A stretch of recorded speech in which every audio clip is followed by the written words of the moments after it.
Bismillahirrahmanirrahim. Assalamualaikum warahmatullahi wabarakatuh dan salam sejahtera untuk kita semua. Halo Sobat GovPod, di sini perkenalkan saya Rizda Rusmi selaku MC pada Government Podcast kali ini, ditemani dengan narasumber hebat kita, Ibu Risma selaku Direktur Pendidikan dari Universitas Hasanuddin. Halo Ibu, apa kabar? Alhamdulillah, baik. Bagaimana kabarnya? Baik Ibu. Jadi pada episode kali ini Bu, kita akan membahas tentang apa sih K23 itu? Nah, jadi dari Ibu sendiri nih, apa yang Ibu ketahui tentang K23 itu sendiri? Ya, jadi kurikulum K23 itu sebenarnya jadi singkatan ya. Jadi K23 itu adalah singkatan dari kurikulum tahun 2023. Kenapa disebut tahun 2023? Ya karena itu kita launching di tahun 2023 ini. Sebenarnya ini diinisiasi sejak bulan November ya tahun 2022, dan kita sudah melakukan benchmarking sebelumnya ke beberapa universitas seperti Institut Pertanian Bogor dan juga ke Unpad untuk melihat bagaimana proses integrasi dari kurikulum yang ada dengan tentunya kebijakan pemerintah yang baru terkait kebijakan kampus merdeka. Nah, oleh sebab itu kita belajar gitu ya, dan kemudian dalam kurun waktu yang tidak lama kita mencoba untuk juga membuat ya platform struktur kurikulum yang secara seragam itu diterapkan di Universitas Hasanuddin untuk program S1 gitu. Jadi intinya K23 itu adalah singkatan dari kurikulum 2023 yang intinya adalah memuat begitu ya kesempatan, memberikan kesempatan kepada mahasiswa untuk melakukan pembelajaran di luar program studi sehingga mereka bisa memperoleh soft skill, kemudian juga secara eksperiencial belajar di tempat lain di luar daripada kampusnya. Gitu. Iya, baik Bu. Tapi mengapa kita memerlukan kurikulum K23 itu, Bu? Ya, jadi kalau kita lihat bagaimana urgensi dari K2023 ini dilihat dari faktor internal dan eksternal ya. Pertama kita melihat bahwa untuk faktor eksternal kita melihat kondisi ketenagakerjaan sekarang sudah berubah begitu ya, di mana kita diminta memiliki tenaga kerja yang memang siap pakai ya, mereka tune in dengan kebutuhan industri dan match dengan kebutuhan industri, mereka mampu beradaptasi dengan perubahan-perubahan yang ada gitu ya. Nah, beberapa waktu lalu juga kan kita melihat bahwa ada disrupsi ya, pandemi dan juga disrupsi kemudian teknologi karena akibat dari pandemi yang kita terpaksa harus berubah begitu, dari yang tadinya pola kita ketemu selalu offline yang melakukan rapat, melakukan kerja secara offline, kemudian kita berpindah ke online, dan itu membutuhkan juga situasi adaptif ya, di mana di suasana kerja juga kita jadi bekerja dari rumah, kemudian kita menggunakan banyak teknologi, nah yang secara tiba-tiba harus kita kuasai begitu ya.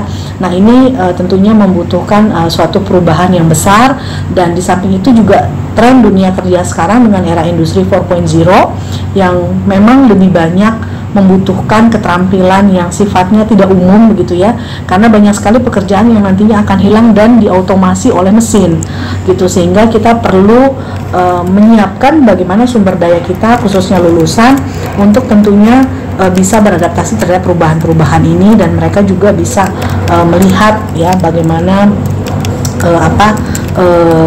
tren di industri sana, sehingga mereka kemudian juga bisa jauh lebih banyak diserap begitu ya, dan mereka juga bisa tentunya memiliki keterampilan begitu dalam mengadjust dirinya. Nah, kemudian selain itu juga kan kita punya perubahan kebijakan yang secara nasional kita tahu ya, sejak tahun 2020 Menteri Pendidikan ya itu melaunch yang namanya Kampus Merdeka ya, kebijakan Kampus Merdeka, yang otomatis itu melaunching juga beberapa program seperti program Merdeka Belajar Kampus Merdeka. Nah, itu kan kita diberikan slot ya, bahwa mahasiswa untuk bisa kita tune in dengan perubahan tren dunia kerja, itu mereka harus dibiarkan memiliki keterampilan soft skill itu dari luar gitu, mereka pelajari dari luar sehingga mereka punya sense begitu ketika mereka sebelum lulus ya, mereka punya sense untuk bekerja di dunia industri itu seperti apa. Nah, keterampilan-keterampilan itu yang di-channeling oleh juga perubahan kebijakan ya, dalam bentuk jumlah SKS yang mereka harus ambil di luar kampus ya, bisa di luar prodi di dalam kampus, tapi bisa juga di luar kampus atau bahkan melakukan penelitian gitu di luar kampus selama beberapa semester ya, kurang lebih 3 semester mereka kan harus di luar ya. Nah seperti itu.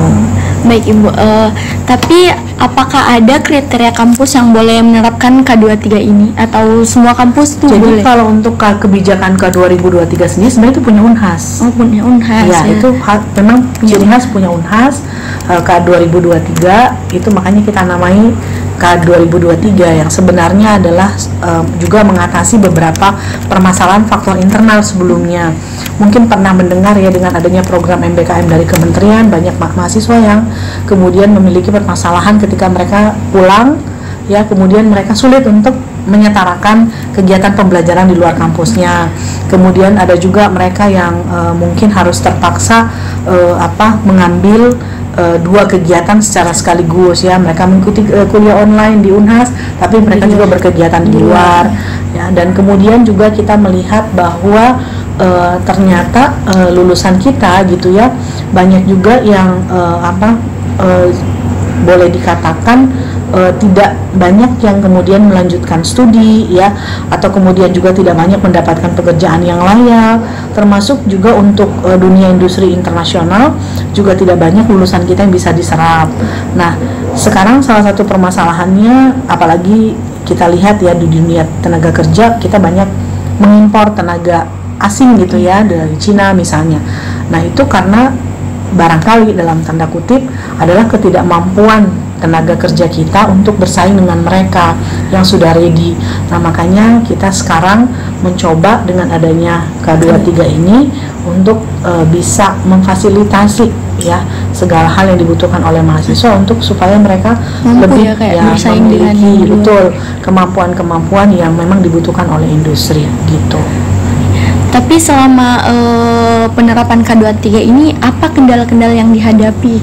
Ya, jadi K2023 itu kita kan mulai inisiasi sejak November ya. Jadi kita punya tim kerja yang mencoba melihat sebenarnya apa yang secara internal dan juga eksternal dihadapi oleh universitas. Kemudian kita menyusun naskah akademik ya, kenapa kita perlu berubah itu ke kurikulum 2023. Dan juga pada di bulan November hingga di bulan Februari itu kita mencoba untuk membuat struktur platform kurikulum 2023 yang seragam untuk S1.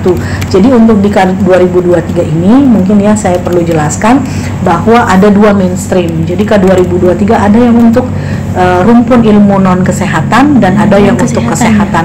Karena nature-nya berbeda, tetapi kita ingin bahwa meskipun nature antara yang non kesehatan dan yang kesehatan itu berbeda, tapi kita ingin bahwa yang kesehatan pun meskipun tidak diwajibkan ya dalam MBKM gitu ya, tetapi kita ingin mereka juga punya sense bahwa bagaimana sih melakukan pembelajaran di luar program studi atau di luar kampus. Jadi kami bagi karena melihat juga kesulitan yang dihadapi teman-teman di kesehatan karena jumlah SKS-nya cukup besar dan mereka juga sistem blok, maka itu kami kemudian membuat hanya dalam dua struktur kurikulum besar. Jadi kalau untuk struktur non kesehatan itu 144 SKS dan mereka wajib ya melakukan yang namanya MKPK. Jadi struktur kurikulumnya itu ada 3 ya. Jadi kalau dalam ini yang pertama adalah mata kuliah wajib umum, itu yang berisi mata kuliah yang adalah mandatori dari nasional dan juga Unhas ya. Kemudian ada yang namanya MKKPS. MKKPS itu adalah mata kuliah kompetensi program studi. Ini yang core-nya program studi. Nah, kemudian ada yang namanya MKPK, mata kuliah penguatan kompetensi. Nah, inilah yang bisa diobtain dari luar kampus atau di luar prodi. Ini ada sebesar 20 SKS gitu. Jadi intinya kalau yang untuk kurikulum struktur makro 2023 ini, jadi untuk yang yang kesehatan non kesehatan, MKWU-nya ada 12 SKS, kemudian KKPS-nya 112 kurang lebih, dan MKPK-nya itu ada 20 SKS. Nah, kalau yang untuk struktur kesehatan, mereka jumlah total SKS-nya itu ada kurang lebih sekitar 155. Nah, perbedaannya MKWU-nya sama 12 SKS, tetapi mata kuliah kompetensi prodinya itu 133 lebih banyak, tetapi MKPK-nya yang mata kuliah penguatan kompetensinya itu hanya 10 SKS saja. Jadi mereka hanya dibutuhkan untuk memiliki 10 SKS. Sementara yang non kesehatan itu harus 20 SKS. Ya. Oke. Gitu. Terus apa perbedaan kurikulum K 2023 dengan kurikulum Merdeka kemarin? Jadi kurikulum 2023 yang dibuat oleh Unhas ini sebenarnya adalah adaptasi dari kurikulum Merdeka. Jadi intinya kita membuat slot 20 SKS yang kemudian mahasiswa, jadi kan sebenarnya kalau dari kementerian itu dibutuhkan sampai 3 semester boleh melakukan pembelajaran di luar kampus, tetapi kita melakukan adaptasi tidak sampai 60, tidak sampai 40, tapi kita cukup 20 saja. Kita lakukan bahwa itu bisa dilakukan oleh mahasiswa ya di luar kampus, tetapi di samping itu jika misalnya mahasiswa ingin mengambil misalnya ya taruhlah mereka melakukan preleksid ya kegiatan MBKM yang 20 SKS pertukaran mahasiswa di luar kampus ya, bisa di kampus lain, itu mereka bisa dapat 40 SKS bahkan untuk di luar kampus. Cuman metodenya kalau yang pertukaran kan harus memang adalah mata kuliah kompetensi prodinya gitu. Sementara kalau MKPK itu boleh bukan hanya mata kuliah yang sifatnya akademik ya, tapi biasanya adalah kegiatan non akademik gitu. Dan juga kalau kegiatan akademik biasanya berupa magang ya, atau misalnya mereka berupa selain magang tuh praktek umum ya, itu masuk ke dalam kategori MKPK. Atau bahkan misalnya ada mahasiswa yang berprestasi ya mengikuti kegiatan PKM atau kegiatan kemahasiswaan, misalnya seperti kita mengikuti Himapem gitu ya, itu kalau ada kegiatan-kegiatannya itu bisa dikonversi, diakui ke dalam SKS gitu. Nanti ada mata kuliahnya. Nah, kalau untuk misalnya kegiatan yang Anda lakukan itu berapa kreditnya disesuaikan dengan rubriknya kan, kami ada rubriknya untuk MKPK ini, dan nanti dinilai kira-kira itu setara dengan berapa kredit gitu. Yang menang lomba menyanyi, lomba olahraga itu semua bisa di-acknowledge ke mata kuliah penguatan kompetensi. Jadi kalau misalnya kita ikut kegiatan di luar bisa dikonversi ke SKS ya Bu? Boleh, tapi nanti ada penilainya. Jadi insya Allah kami pada bulan depan Oktober itu akan melakukan sosialisasi ya ke mahasiswa 2023 dan juga mahasiswa pada umumnya yang mengikuti kurikulum 2023. Nah, mereka nanti itu akan disosialisasi termasuk dosen, PA, dan juga nanti akan ada pelatihan untuk dosen yang akan menjadi verifikator untuk kegiatan MKPK ini.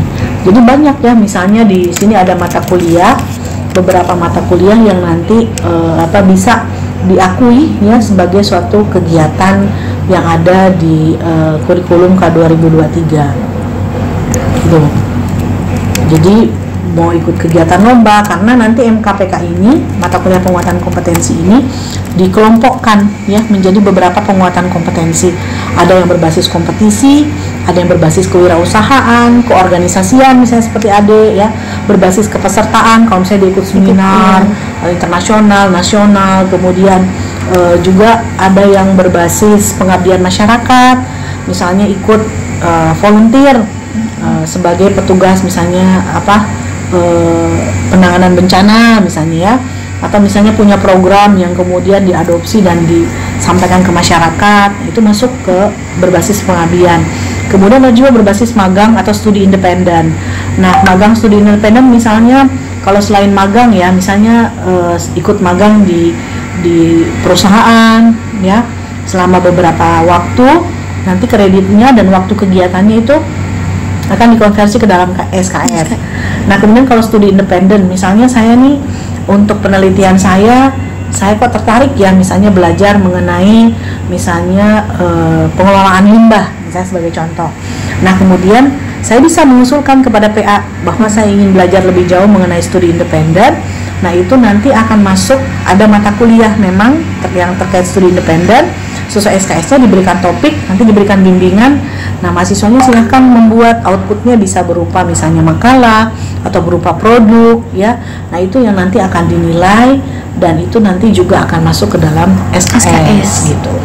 Dan nanti ada juga yang berbasis minat ya, bakat. Nah, itu juga ada. Gitu. Jadi istilahnya apa yang dilakukan mahasiswa itu akan kita coba untuk bisa diakui atau direkognisi. Itu karena sifatnya pengakuan. Baik, Ibu. Tapi selama ini sejauh ini ya, apakah ada kesulitan yang dihadapi dalam mengimplementasikannya? Ya, jadi di awalnya sebenarnya lebih kepada sekarang ini kita sementara sebenarnya menunggu ya.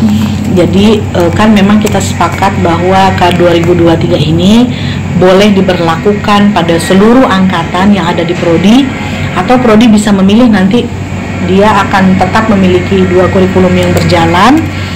Dan mereka juga hanya mengapply untuk 2023. Nah, jadi untuk kesulitannya barangkali kami justru temui di awal gitu ya, karena banyak sekali resistensi dari program studi yang tentu saja tidak mau berubah kurikulumnya. Nah, ini yang kami memang harus melakukan sosialisasi dan konsinyasi di awal-awal. Namun alhamdulillah sekarang setelah juga masuk ke Senat kurikulumnya dan semua kurikulum dari kurang lebih 68 prodi itu sudah disahkan oleh Senat, itu saat ini kita belum ada kesulitan yang berarti ya. Artinya karena memang ini kan baru kebanyakan running untuk tahun 2023, maksudnya mahasiswa angkatan 2023. Nah, tapi tidak menutup kemungkinan sih kalau memang ada beberapa prodi yang ingin integrasi dengan satu kurikulum juga itu tidak menjadi masalah. Tapi selama ini belum ada ya, mungkin karena baru running ya, belum sampai 1 semester sehingga belum ada proses, baik itu proses pengakuan ataupun misalnya proses yang dilaporkan oleh mahasiswa itu ke dalam sistem. Jadi nanti akan ada sistem aplikasi tersendiri. Sama mungkin seperti SKPI, sama mungkin seperti Neosia ya. Cuman ini namanya kami belum, kemarin sudah ada nama dari aplikasinya, tetapi karena ada ternyata nama yang sama di beberapa tempat, jadi kami perlu memikirkan nama dari sistem ini. Tapi sistemnya sudah jadi dan itu akan di-launching nanti Oktober pertengahan gitu. Jadi mahasiswa sudah bisa menginput sendiri gitu ya. Jadi apa kegiatan yang mereka lakukan, mereka bisa input ke sistem. Kemudian nanti dosen yang membimbing itu akan melihat, dan kemudian setelah oke, nanti akan diverifikasi. Nah, kalau sudah rigid misalnya bulat ya SKS-nya, itu bisa didorong untuk nanti diakui. Tapi biasanya kita sarankan untuk diprogram di semester 6. Jadi kegiatannya boleh bergulir, tapi pelaporannya nanti itu tetap terdata di sistem. Jadi tidak boleh lebih daripada 2 semester sejak kegiatan dilakukan. Jadi misalnya saya kegiatan dilakukan di semester ini, jadi saya nggak boleh lewat dari 2 semester untuk melaporkan supaya bisa diakui. Nah, nanti diverifikasi dan itu sudah ada catatannya, ini kelihatan kurang berapa SKS. Nah, nanti di semester 6 baru bisa kita klaim, kita dorong ke Neosia untuk diklaim sebagai nilai gitu. Ibu. Tapi menurut Ibu, apakah kurikulum K2023 ini mampu mendorong perkembangan pendidikan di Unhas? Kita sih optimis ya. Kenapa? Karena banyak sekali juga mahasiswa yang kalau kita lihat animonya dia melakukan pembelajaran di luar kampus itu lebih senang gitu ya, lebih aktif ya, lebih aktif, dan mereka juga lebih pulang tuh lebih memiliki nuansa pengetahuan yang berbeda gitu ketika sebelum mereka berangkat. Nah, dengan adanya channeling ini kan membuat waktu yang dibutuhkan mahasiswa untuk menyelesaikan studi juga jadi lebih pendek. Nah, makanya di kurikulum 2023 ini kami juga mendorong regulasi akademik yang baru. Jadi nanti tidak akan lama lagi itu akan keluar regulasi akademik yang baru di tahun 2023 untuk program sarjana S2 dan S3 yang intinya nanti mahasiswa itu tidak boleh lagi lewat 7 tahun. Tidak boleh lagi 7 tahun. Mereka harus 5 tahun. Sebelumnya. Ya. Nah, ada 5 tahun, menyelesaikan studi tidak boleh lebih dari 5 tahun. Jadi kita perpendek, dan itu mahasiswa juga kita sarankan nanti ada namanya program fast track bagi mereka yang memiliki keterampilan atau kemampuan akademik yang tinggi, ataupun misalnya juga memiliki penelitian yang bisa berprospek untuk diteruskan ke tingkat yang lebih lanjut. Itu mereka ada program fast track. Jadi begitu semester 6 mereka dinyatakan sudah bisa selesai, itu mereka bisa lanjut studi ke master gitu. Jadi tidak membuang waktu lagi, dan dalam waktu 5 tahun mereka sudah bisa master gitu. Jadi dipersingkat ya Bu, dari 7 tahun paling lamanya langsung 5 tahun. Betul. Dari 7 menjadi 5 tahun. Terus fokus pengembangan kurikulum K 2023 ini Bu, apa itu fokus pengembangan? Ya, jadi sebenarnya kita inginnya sebenarnya ada match ya antara kebutuhan industri dan juga dengan kemampuan kompetensi yang dimiliki oleh mahasiswa gitu ya. Nah, kita juga inginnya bahwa mahasiswa yang melakukan magang ataupun pembelajaran di luar kampus ya, khususnya di dunia usaha, dunia industri, di DUDI, itu mereka bisa selain memiliki pengalaman, mereka jadi punya jaringan gitu ya, ketika mereka lulus ataupun bahkan juga sudah punya placement ya. Jadi mereka mungkin menjadi prioritas ketika akan diterima menjadi pegawai mungkin ya, atau staff, karena mereka sudah pernah magang, sudah pernah di training, mereka mungkin menjadi prioritas untuk penerimaan gitu. Nah, itu kan juga adalah merupakan salah satu target kita gitu ya. Jadi kita berfokus pada bagaimana meningkatkan metode pembelajaran di luar kampus yang bisa didapatkan dari berbagai model. Kemudian kita juga ingin lulusan kita juga memiliki keterampilan yang mumpuni, yang sesuai yang dibutuhkan oleh industri, karena kan mereka sudah punya feeling kan, pernah magang di sana, sehingga mereka begitu kembali lagi ke kampus ya mereka berusaha untuk mengejar ketertinggalan yang mereka punyai gitu. Nah, yang ketiga itu tadi ya, kita membangun networking, jejaring dengan dunia usaha, dunia industri, supaya lulusan kita juga lebih cepat terserap begitu ya.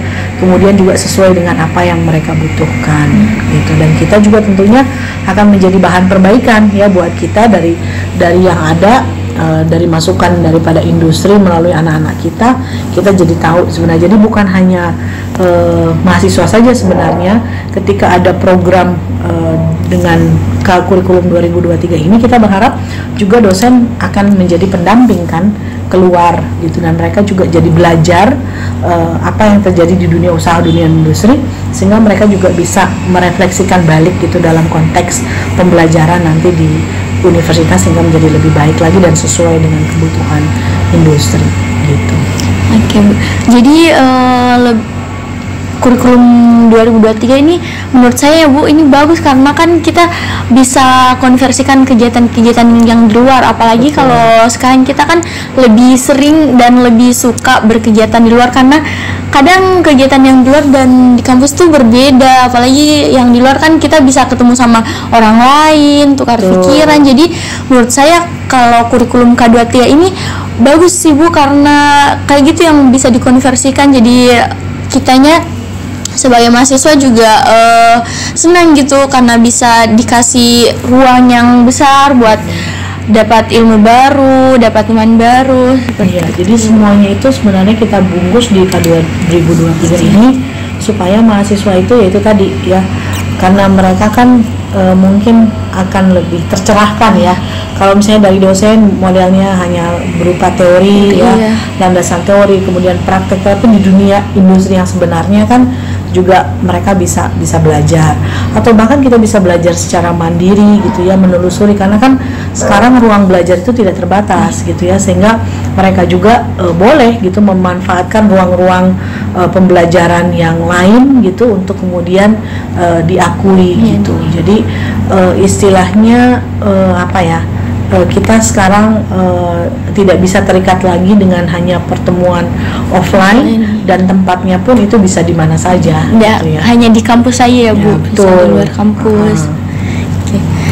Jadi mungkin cukup sekian Bu pembahasan di episode kali ini mengenai apa sih K23 itu. Terima kasih kami ucapkan kepada Ibu Risma sebagai narasumber hebat kita yang telah meluangkan waktunya dan berbagi ilmu kepada kita. Terima kasih ya Ibu. Sama-sama. Baik, cukup sekian podcast episode kali ini. Kurang lebihnya mohon dimaafkan. Assalamualaikum warahmatullahi wabarakatuh. Waalaikumsalam.